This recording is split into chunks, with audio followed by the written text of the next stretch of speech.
안녕하세요. 네, 많이 와주셨습니다. 감사합니다. 저는 강사 홍지연이라고 합니다. 네, 오늘 제가, 어이구, 네, 설명회 이제 배부 자료하고 거의 비슷하고요. 오늘은 제가 먼저 그 외고 2025년도 기출문제 분석 좀 해드리고, 저희가 이제 오늘부터, 다음 주부터 시험 끝나고 또 어떻게 할까 고민 많이 되시잖아요. 영어 많이 해야 할 텐데.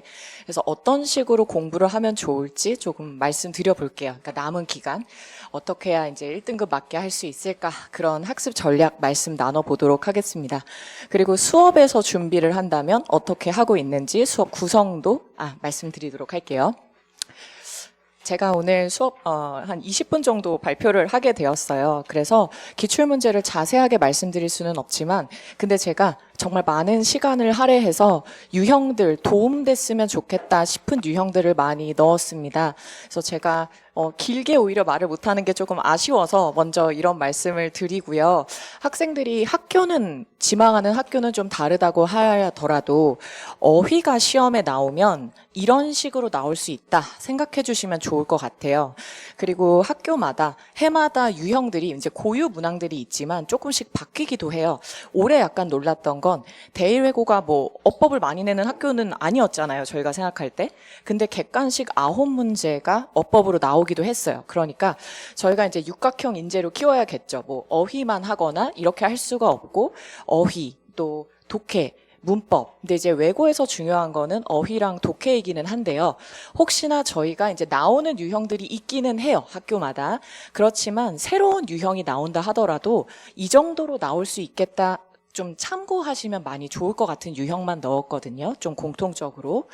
그래서 직접적으로, 그러니까 저희가 왜 외고 학생들, 저도 그렇고, 단어를 많이 해야 된다, 이렇게 말을 많이 하시잖아요. 그러니까, 그리고 아이들도 단어를 많이 외우려고 하고요. 근데 그 단어의 수준은 그럼 어떻게 해야 되고, 뭐 개수만 냅다 외운다고 또 되는 건 아닌 것 같아요. 저도 이제 문제를 온지 그런 것들을 좀 보여드릴 수 있는 예를 넣었는데요. 단어가 무조건 어려운 것만 나와서 틀리는 거는 아니거든요. 근데 이제 직접적으로 나오는 게 있고요. 어휘로 따져보면은. 아니면 간접적인 거. 그러니까 직접적인 건 진짜 대놓고 어휘 문제예요. 그래서 외대부고만이 아니라 어휘 문제, 뭐 대원이라 할지라도요. 예문을 많이 내는데 대원 같은 경우도. 근데 막상 또 안 틀리고요. 예, 아이들이 많이 틀리진 않는데 직접적으로 나오면 정의를 묻기도 하고 맥락 속에서 고르기도 하고 유의어, 반의어 당연히 외워가야 되고 파생어 이런 단어 관계가 나오기도 하는 거예요. 그래서 이제 이런 직접적인 문제도 나오고요. 근데 이제 저희가 더 어렵다고 하는 건 바로 간접적인 부분입니다. 그러니까 단어 문제를 맞추려고 단어를 열심히 하라고 하는 게 사실은 아닌 거예요. 근데 이게 이제 뭐냐면 사실은 문제를 보면 다 어려워 보이죠. 근데 이 문제가 더 어려운 이유는 뭐냐면 지문을 공부해 갔을 때 그 외워서 풀 수 있는 문제가 아닌 거예요. 지문 자체는 공부를 해간 지문이든 아니면 신규 지문이든 글을 읽고 문맥을 파악해서 본문에 나오지 않는 단어를 추론해서 이 단어를 쓸 수 있느냐가 중요하고 실제로 오답도 많습니다. 그러니까 내용을 아는 것도 중요한데 단어 자체를 서술형이죠, 이거. 서술형에서 쓸 수 있어야 하니까 단어 실력이 이제 정말 엄청나야 합니다. 근데 이 단어가 해석이 안 되거나 어려운 단어는 아니죠. 그러니까 무조건 뭐 어디까지 해야 되는가, 뭐 탭스까지 가야 되는가. 그러니까 꼭 어려운 단어가 아니어도 그 문맥 속에서 필요한 단어를 쓸 수 있는 게 굉장히 중요하죠. 그래서 학생들이 예문까지 반드시 학습을 해줘야 합니다. 읽어야 돼요. 뉘앙스 파악이 외고 독해 문제에서는 굉장히 중요합니다. 그게 참 안 될 텐데요. 시간이 없으니까. 근데 예문 속에서 활용하는 게 정말 중요해요. 진짜 쓰는 게 중요합니다. 그 다음에 사실 이거 말고 제일 어려운 거, 제가 봤던 것 중에서 제일 어려운 걸 낼까 하다가 이 정도면 어렵다 해서 이제 냈는데요. 어휘 문제가 시간을 끌기가 뭐 그렇게 어렵지 않을까? 근데 이제 이렇게 나왔어요. 그러니까 단어가 10개예요, 10개. 그러면 이 지문을 공부했다 하더라도 또 변형이 될 수도 있고요. 이제 그렇게 했을 때 10개입니다, 10개. 그래서 10개의 설명을 읽고 시간 끌기용이죠, 사실. 읽었을 때 시간만 있으면 아이들이 틀릴 정도는 아닌데. 그래서 이제 이 설명이 적절하냐, 아니냐를 이제 다행히 여기서는 이제 객관식 이제 뭐 기호로 나왔기 때문에 답 자체가 어려운 건 아니지만 단어 문제에다가 시간을 이렇게 쓰게 만드는 거예요. 그리고 진짜 어렵게 나왔을 때는 이거는 이제 2번 시험이고요. 저번 기말고사 같은 경우가 더 어려웠는데 그때는 여기에 빈칸을 뚫어놓고 이 빈칸에 들어갈 설명이 또 맞은 거를 또 고르라는 거예요. 그러니까 단어 시험을 풀려고 하는데 지문은 뭐 공부해 갔다 쳐도 지문을 읽고 나서 한 덩어리를 읽고 또 한 덩어리를 읽어가지고 한 문제 답을 맞춘다는 게 이 시간 압박이 엄청나죠. 이게 단어 문제인데 단어 문제는 사실 저희가 엄청 어렵게 치지 않잖아요. 그러니까 단어도 단어인데 이 독해를 결국에 빨리 하려고 하면 이제 점점 독해랑 연결되죠. 이 빠르게 정확하게 글을 읽어야 되기 때문에 그때 가장 중요한 게 단어잖아요. 그래서 단어가 중요하다는 거예요. 그러니까 표제어 뭐 몇천 개를 외운다고만 되는 게 아니라 정확하게 독해를 빨리 하기 위해서 진짜 독해 실력이 필요한데 그럴 때 단어가 뒷받침이 된다. 어휘는 이 정도가 어렵게 나올 수 있는 거고요. 이거 이제 한영외고를 지망하지 않는다 하더라도 이렇게 보면 그런 것 같아요. 부교재 같은 것도 외고에서 먼저 쓰면 이제 일반고도 이렇게 따라가게 되고 하잖아요. 그래서 이제 이런 것도 보게 되면 이런 게 어려운 유형이니까 이렇게까지도 나올 수가 있겠구나를 대비하고 가는 거랑은 좀 다르겠죠. 그냥 가는 거랑. 독해로 갈게요. 그래서 가장 길어서 싫은 건 아니고요. 그냥 아주 일반적인 시험지입니다. 이렇게 보게 되면은 시험지가 그 본문이 근데 많이 보셨을 것 같아요. 지금 이 시기면은 본문에 이제 그 시험지 3문제를 풀기 위해서 2쪽 정도 읽는 거는 너무나 예사일인 거죠. 그래서 2쪽 읽어가지고 문제 3개를 풀어야 하는데 지금 같은 경우는 이제 지문이 이제 여기에서 시작해서 이만큼 그리고 이만큼 해서 true false 문제를 푸는데 true false 문제가 뭐 한 11개. 그래가지고 뭐 맞으면 뭐 8점 주고 뭐 틀리면 점수 안 주고 해가지고 그 계산해봐라. 그래가지고 아이가 막 옆에다 산수 쓰고 별표 치고 난리가 났습니다. 실제로. 그러니까 이런 것도 시간 끌기용이죠. 시간을 끌면서도 정확하게 해석이 되느냐. 그러니까 아이들이 이제 아마 이제 영어를 다 잘 할 거라서 대체적인 주제나 이런 것들은 무슨 내용인지 다 알겠지만 정확하게 개수를 틀리지 않을 만큼 true, false 개수 세기 정말 맞출 수 있을까? 그러니까 정확한 해석이 돼야 되니까 또 역시 단어, 문법 이런 어떤 정말 정확도가 굉장히 중요하다는 걸 말씀드리고 싶고요. 길이만 긴 게 아니라 이제 그 한영외고로 또 가게 되면은 시험지로 따지면은 이제 한 2장 정도 가득 채우게 되는데요. 이거에서 이제 중요한 거는 길이만 보시라고 낸 거는 아니고요. A 지문은 내부 지문이에요. 공부해간 지문입니다. 근데 B 지문은 공부하지 않은 지문이에요. 그래서 이제 처음 보는 지문을 이렇게 줬는데 그러면 여기서 또 어떤 일이 생기죠? 네, 선지도 어렵고 시간도 압박이 느껴지고 그래서 결국에는 또 정확한 해석, 빠른 해석 이런 것들이 필요하니까 평소에 독해력이 되게 중요하다. 네, 평소에 독해가 중요하다. 그렇다면 단어와 문법부터 정확해야 하지 않을까 이렇게 말씀드리고 싶어요. 문법 문제가 많이 나오지는 않는다 하더라도 그리고 이제 요약 문제 같은 게 나오더라도 일반고보다는 확실히 독해가 어렵습니다. 그래서 요약문 같은 경우도 굉장히 어렵죠. 시간도 끌고 연계하고 네. 그리고 이제 이런 추론 문제 외고 이제 고유의 문제라고 볼 수가 있을 것 같은데요. 학생들이 공부를 해간 지문이 있으면 이 저자가 봤을 때 이거를 반박한다면 어떻게 하겠는가? 뭐 아니면 이 저자가 뭐 이 광고에 대해서 어떻게 이제 뭐 관점이 반영되어 있느냐 아닌가? 이런 내용, 추론, 국어 문제가 되는 거죠. 근데 진짜 국어 문제가 될지 아니면 여기서 해석조차 안 돼가지고 이거 뭐 약간 감으로 가기 시작하면 정말 곤란해지는 거죠. 그래서 계속 정확한 해석을 말씀드리고 있습니다. 대일이 수능형으로 나와요. 그래서 이제 저도 어머니들이랑 상담을 해보면 어디 학교가 이제 시험이 너무 어려우니까 대일로 한번 가볼까 이런 얘기도 사실 점점 더 제가 많이 듣고 있습니다. 대일은 수능형으로 나오다 보니까 장문이 많이 나오진 않습니다. 근데 제가 이번에 이거 보고 이래가지고 제가 이거 바로 넣었거든요. 어떤 거냐면 학생들 풀려보시면 좋을 것 같아요. 이 문제. 집에 가서 보면 수능 유형이고 제가 이렇게 확인해 봤더니 공부해간 지문인데 대신에 이 문장 자체는 바뀌었습니다. 공부해간 지문. 그러니까 아이들이 머리도 좋고 하니까 이 문장에 뭐가 들어가야 될지는 알아요. 이 문장의 흐름은 아는데 문장이 바뀌니까 못 고르는데 아이들한테도 물어봤더니 헷갈렸대요. 왜 헷갈렸냐면 nothing but, anything but, more often than not. 이런 것들이 헷갈리니까 못 고르는 거예요, 선지를. 네, 그러니까 생각보다 정확한 해석이 진짜 중요해요. 그래서 한 문장을 해석하는 게 이런 데선 드러나는 거죠. 글의 흐름을 분명히 이해했지만 그렇잖아요. 이 표현 몇 개가 해석이 안 돼서 찍게 되면 안 되니까. 그러면은 이런 거는 보통 어디서 배우냐면, 그래서 제가 중3 아이한테 물어봤거든요. nothing but 알아? 그랬더니 대답하는 거예요. 그래서 제가 휴 이랬는데요. 그래서 이게 수거로도 접근해 볼 수 있고 문법 시간에도 접근할 수 있어요. 그래서 저희가 배우는 것들이 이렇게 문제를 틀리게 만들 정도로 중요한 역할을 한다는 거죠. 어법, 저도 이것도 이제 와 하고 이렇게 넣었는데요. 이번 시험입니다. 이번 중간고사고요. 간단하게 말씀드릴게요. 12pp가 답이에요. 근데 12pp를 틀린 거를 고르면 되는데 근거를 쓰래요. 근거를 쓰는 게 시험에 나왔습니다. 그래서 이제 저희가 저도 항상 그래서 제가 부정사를 그 어떤 조작도 없이 부정사 리뷰 테스트 제 폴더에 들어가서 클릭하면 1번으로 이런 게 당연히 나와요. 그러니까 부정사를 그 어느 정도 이제 잘하는 반 학생들한테는 당연히 묻는 심화 개념이거든요. 그래서 이제 이런 것들을 이제 훈련하는 게 중요하다는 거죠. 근데 제가 말씀드릴 건 외고는 오히려 일반고 문법이 더 어렵습니다. 그렇기 때문에 진선 숙명 문법이 더 어려워요. 어떻게 보면은. 하지만 그래서 이제 막 그런 문법만 풀어야 되는 건 아니고요. 대신에 12pp 같은 거는 뭐 아주 기본 문법은 아니죠. 조금 심하긴 하죠. 그래서 이런 것들은 알아야 해요. 그러니까 뭐 엄청나게 어려운 문제만 풀 건 아니지만 어려운 수준으로 들어가야 되는 거는 맞다.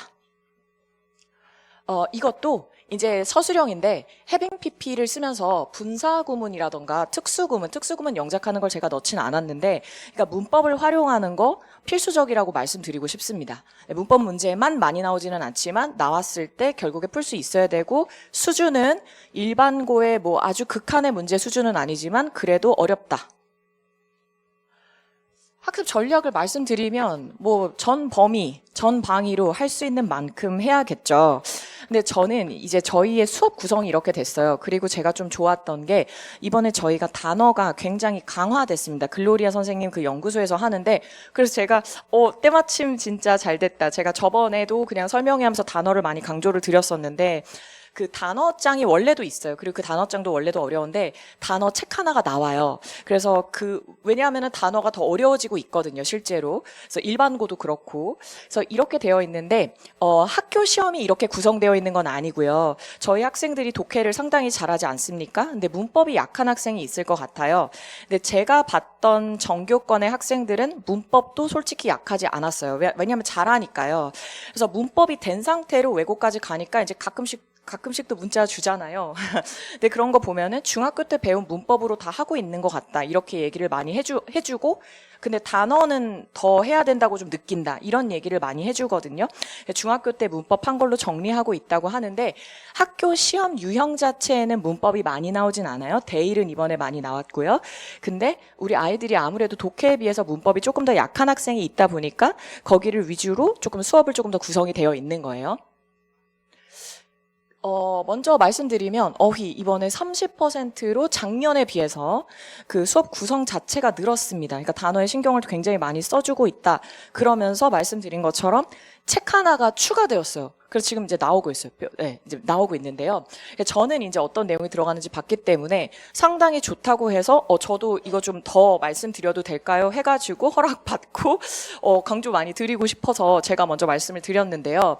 이 원래 단어장도 표제어라던가 이런 것들을 원래 단어장이 다루고 있다면 이번에 나온 단어책은 마치 시중의 문법책이나 독해책처럼 이렇게 다루고 있는 거예요.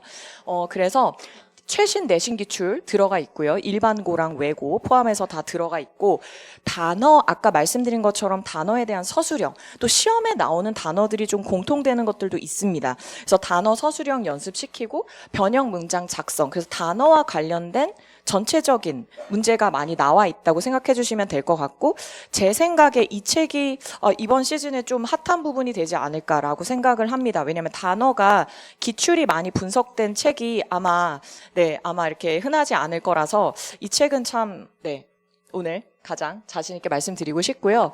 역시 문법책도 워낙 유명하니까 그래서 제가 최신 경향을 강조를 드리는 게요. 해마다 조금씩 달라집니다. 예, 비슷한 경우도 있지만 해마다 확확 달라지는 게 있기 때문에 그 최신 경향을 반영하는 게 굉장히 중요하거든요. 정말. 그래서 이렇게 저도 해마다 이렇게 학교를 보고 있는데 말씀드린 것처럼 대일만 해도 문법 개수가 그렇게 안 나와서 문법 약하면 가야겠다라고 했다가 갔으면 깜짝 놀랐겠죠. 예, 개수 보고. 그래서 그만큼 학교들이 많이 바뀌기 때문에 최신을 넣는 게 되게 중요한데 다 최신 2025년 위주로 다 정말 거의 되어 있고요. 이것도 말씀드리고 싶어요. 학생들이 이제 저희도 어려운 걸 풀고 있지만 챕터별 정리하는 거를 제가 참 좋아하거든요. 그러니까 섞여서 나오죠. 학교 시험은 섞여서 나오지만 무조건 섞어서 공부할 게 아니라 어떻게 보면 투부정사에서도 예를 들어서 아까 뭐 완료 부정사라던가 또 극성위권들이 항상 틀리는 게 좀 정해져 있거든요. 제가 볼 때는. 그 완료 부정사도 조금 정확하지 않고요. 감으로 하다 보니까. 그다음에 의미상의 주어도 의외로 많이 틀립니다. 예, 아주 상위권들이 틀리는 부분들이 정해져 있거든요. 이제 그런 부분들을 조금 챕터별로 정리를 하면서 동시에 전 범위가 섞여져 있는 거를 푸니까 챕터별로도 깊이 있게 가고 전체 범위로 기출문제 푸니까 실전형에 강해지겠죠. 그래서 저희는 이번에 이제 진짜 마지막이기 때문에 고등 전에요. 완벽한 체화의 시기라고 이제 노리고 있고, 포인트는 쓸 수 있어야 된다. 영작이든 뭐 서술형이든 또 서술형이 안 나오는 학교도 있죠. 한영도 서술형이 안 나옵니다. 근데 저는 항상 생각하는 게 근데 또 이거 바뀌면 어떡해요? 그거 그냥 당할 수 없잖아요. 그래서 이제 항상 또 쓸 수 있어야 되고 또 객관식이라 하더라도 이런 능력이 필요하기 때문에 저희는 실제로 시험에서 쓸 수 있고 활용할 수 있는 문법으로 키워내겠습니다. 구문독해, 독해는 40%인데 구문독해가 10%이고 독해가 30%예요. 이 구문독해로 아까 같은 거 잡힐 거예요. nothing but이나 anything but 아까 말씀드렸던 거 있잖아요. 그 정말 그 한두 줄이 이 문제의 오답과 정답을 이렇게 딱 가를 때 그때 정말 정확한 해석이 중요한 순간이 있잖아요. 모든 문장을 다 그렇게 할 필요는 없지만 그래서 그럴 때도 정확하게 할 수 있도록 감에서 벗어나게 할 수 있도록 그 독해에서 좀 구문 뭔가 좀 정확도를 필요로 하는 부분들이 특히나 더 있기 때문에 정확도를 위한 해석이 10%가 들어가게 되고요. 나머지 30%는 그 외고도 맞춤이죠. 장문에서 true, false 어디 한번 막 진짜 혼나봐라, 골라봐라 그런 문제들 풀리는 거고 그 다음에 추론이 맞는가 이런 문제들. 그래서 이제 장문도 많이 나옵니다. 장문도 나오고 수능 지문도 나오고요. 그리고 외고들도 외고도 모의고사가 실제로 들어가잖아요. 그러니까 외고도 수능이 변형이 돼서 나오는 거거든요. 그래서 저는 이제 학교별로 다 모아서 보니까 그 어려운 지문들은 좀 정해져 있죠. 그래서 뭐 한영이나 대원이나 또 다 일반적으로 그 지문을 공통적으로 내셨더라고요. 문제가 좋으니까요. 그래서 수능 지문도 고1 거잖아요. 고1 거 이번에 본 거 들어가는 거거든요. 그래서 수능도 실제로 나오기 때문에 저희가 이제 장문도 해결을 해야 되지만 수능도 해야 되는데 그런 것들이 여기에 있으면서 최신 트렌드 물론이고 내신형 그러면서도 서술형 요약형, 변형 문제 같은 것들이 잘 다뤄져 있습니다. 이게 시중에서 보기가 어려운 교재죠. 그렇기 때문에 그래서 저희는 이 근처 학교 20개의 맞춤이라고 보시면 될 것 같아요. 그러니까 대치권과 그 외고 그렇게 아주 어려운 문제의 맞춤형 교재라고 보시면 될 것 같고요. 진도는 이렇게 나갑니다. 독해 내용은 아까 그 구문 독해 내용이라고 보시면 될 것 같고 문법 내용은 항상 전체 범위가 섞이게 되죠. 실전이기 때문에. 하지만 챕터별로 좀 복습을 하게 되면 이런 내용들이 들어간다. 네, 이렇게 되고, 네, 저는 2회를 했어요. 아이들이랑 얘기를 해서 2회. 그 잘하는 아이들도 있지만 조금 외고를 가려고 하더라도 뭐 모두가 다 문법 튼튼하고 다 그런 건 아니니까 그 아이들이 조금, 왜냐하면 1회는 14회고, 2회는 이제 14회만으로 가기가 조금 아쉽다고 느끼면 2회 수업이 있으니까 참고해 주시고요.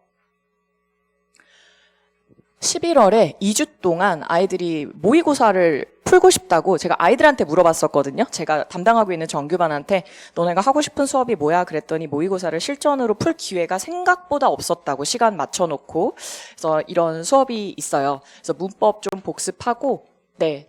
모의고사 실전처럼 와가지고 고2 모의고사예요. 네. 고2 모의고사 실전으로 풀고 해설하고 문법 복습하는 그런 수업도 있습니다. 마치면서요.